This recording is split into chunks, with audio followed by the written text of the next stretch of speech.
Hello, I'm Mathieu from Nullvox, and today we are on the Artipia booth at the Essen Spiel 2017 with Vangelis. Hi, Vangelis. Hello.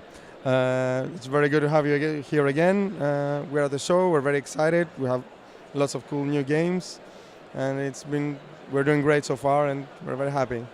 So you're there with a new game, a new release from you and another designer. It's called the Master's Trials: The Wrath of the Magmaroth, right? Yes, this is a new game which is based on the mechanisms of Dice City. So that was a previous games of ours. Were very successful. We liked it a lot. So we decided to work on the same mechanism but do a different game, a different type of game. So this is a cooperative game, and instead of building a city, you're building your character. So each player has a board in front of them, which consists of 3 parts, as you can see. These are the class that he has, the order that he comes from, and the weapon he carries. Now you can mix and match those and create different characters and different combinations. Now each board comes with its own cards. So there are 10 cards for the mystic, 10 cards for this order, 10 cards for this weapon. 5 cards, sorry, for this weapon. So you shuffle all these into a deck, and this is the deck from where this player builds his cards, selects his cards. So unlike the other game, Dice City, where you had a common pool of cards, here everybody has his own deck. And this allows us to customize its character and have him play completely different than the others. Every class has a separate role in the game. So you have one class that deals a lot of damage, like, you know, the main fighter of the group. This is the Avenger. So you have another character who's very good at generating mana, different types of mana, the resources in the game. You have another character who's the healer, and the warden, who makes sure that the party remains safe. And you also have the lore master, who is very good at searching and finding artifacts and relics that help the players. So what do we try to do in this game? So there is an evil elemental that grew inside the volcano, and it's Magmaroth, that obviously, as all villains do, it wants to take over the world. And we are masters from our orders, that we come and we decide to join our forces in order to defeat it. So we enter the volcano, and we try to fight our way through the tunnels and through the caves until we reach Magmaroth and try to kill him. So the main way of winning is by going through everything and beating Magmaroth. But how do we lose the game? It's very easy. They kill you.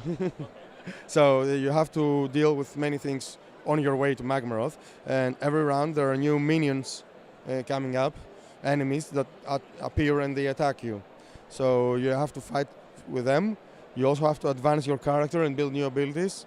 And you also have to deal with these things over here, which are magical seals. And these are what give Magmaroth his strength. They give him a lot of abilities, which are activated as soon as we enter Magmaroth's lair. And so before that, in the first rounds of the game, we try to spend mana in order to destroy these seals so that he's less powerful. Otherwise, we'll go to deal with him and he will be super strong and it will be a disaster. So what do we do in a turn? Can you explain what happens during a round of the game? Yes. So every player has 5 dice. So you throw your dice, and then you assign them on your board based on their value. Every row corresponds to one of the colors. So for the white die, I place it here on 3. The black die here. And I assign them like this. And then I perform my actions. Every die corresponds to one action. So I can remove this and do what it says below. In this example, it says deal 1 damage. So I take 1 damage point and I put it on a minion. The other thing I can do is that I can discard one of my dice to move another one to another location. So this way, even if my dice don't roll the way I want them to roll, I can still manipulate them and get better results. Yes. Now, let's say I got some mana out of my actions. I can use that mana in order to build new abilities on my character. For example, I could spend 1 fire mana and 1 earth mana, take this card and build it here. Or similarly, any of the other cards. So as I build new cards on my board, I effectively upgrade my dice, because now if this comes a 2, I now perform this ability, which is better. So my goal in the game is to gradually upgrade myself, master new techniques and new abilities, and then I start doing combos with them. I get more mana from one, I use it in another card, and so I become more powerful. So you talked about dying, heroes dying, and damage. How does it happen? Okay, so every time, at the end of every round, every minion that is still alive deals damage to all the players. The way damage works is you take the damage tokens and you place them on your character, like this. So if I took 3 damage, I may choose to spend it like that. The problem now is that if I roll a 4 and I land here, I cannot do this ability. I could still discard this and move it, and I can still discard this to do something else, but there is no ability here. It's as if it were blank. So this way, as more and more damage appears on my character, it's harder for me to do things. And the problem is that if one of the rows is filled with damage, then I die and everybody loses. How do we acquire relics? You talked about relics, so is there some sort of other action that we can do? One of the, not exactly resources, but one of the things that you gather in the game is insight. For example, it says here, get 1 insight. So every round, you're in a different room. Like we start with the entrance and then we go to other rooms. And it has a lot of minions on them and an insight cost, for example, an insight value. So if I manage to gather 3 insight here, then I go to this deck and I draw the first 2 cards and I choose one of them. So the relics, they are placed on your character like the other cards, but they give you an ongoing ability. You don't have to roll your dice to do it. So with this one, for example, every round I can deal 1 damage for free. So I don't need to roll my dice on it. And if I do 1 damage for free, I can put it here and kill it. So it makes my job easier. But it's not a skill that you can activate, so it's still a space that that is blocked for skills. And if I put a wound token on this, I can't use it, right? Yes, if you put a damage token there, then it stops being active, so you don't get its bonus. And yes, it takes one of your slots. So if the red die, if it rolls on a 1, effectively you cannot use it, but you can still discard this to move another die, or you can move this one to the next space, and so on. Like you could probably make a row of relics. If you manage to get a sufficient amount of relics, you can make a row of relics just to be sure that there is 1 die that you won't use, but you can move your other dice with it. So yes, this is one way to go, but the problem is that whenever you take damage, you have to assign it evenly among your rows. So the best thing to do with relics is to place 1 on each row, and usually it's a good strategy to place them at 1 or 6, so they're not in the middle, because since you can move your dice, it's much more convenient if you have good abilities here in the center and not on the sides. So that's it. So I guess that at the end of the 8th round, we enter the lair of Magmaroth, and then we fight it like a normal monster, except he has abilities, right? Yeah, so every round you advance here. After a point, it becomes even harder because more minions show up, and the insight difficulty is higher. And after the 9th round, you enter the lair. So there are still minions drawn, equal to the number of players, but not only do they attack you, also Magmaroth attacks you, and he's very powerful. And so you have to be prepared, and as you said, these seals become active the moment you enter the lair. So normally he does 5 damage, he has 10 health, but if you see from the seals, this gives him 15 more extra life, so he went to 25 from 10.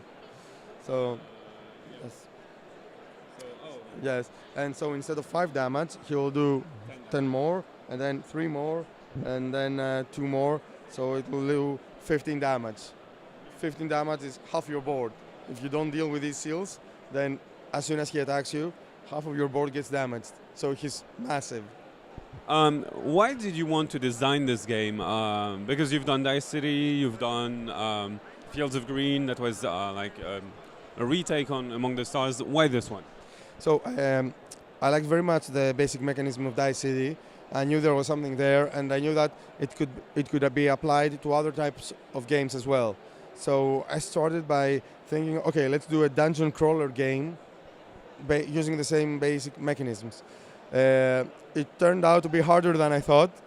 There was a lot of work there, and I also got my friend Anastasios Grigoriadis to help me. So he was my co-designer in this one. He has a lot of experience on role-playing games. So we decided initially I thought of having a dungeon with miniatures and figures and moving on it, but it was too complicated. There were like two separate games. One was your board, one was the other board. It was too much.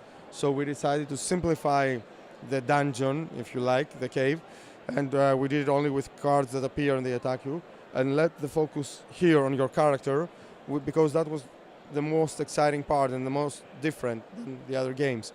And it gives you a lot of satisfaction when you finally get to do a nice, cool combo, when suddenly you realize that all the cards that you built over rounds click together and you do something very, very powerful, and it's a super awesome feeling. Okay. Do you know if it's coming to France? Because, well, obviously it's in Greece. It's also co-published or distributed for the overseas market, to the American market with the AEG.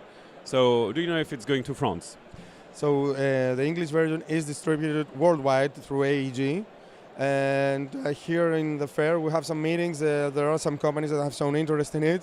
And we're hopeful that perhaps even a French version will be made.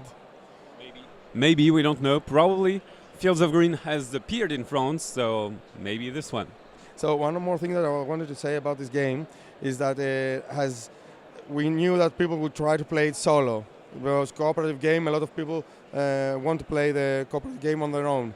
And so we designed 4 different ways to play the game solo, because each character plays differently during the game. So we made 4 different solo variants, one for each class, with different objectives, different goals that give you a different experience each time you play it. Okay, thank you, Vangelis, for that overview of the Masters Trial. I think that was great and well-rounded. So see you on the box. Bye-bye.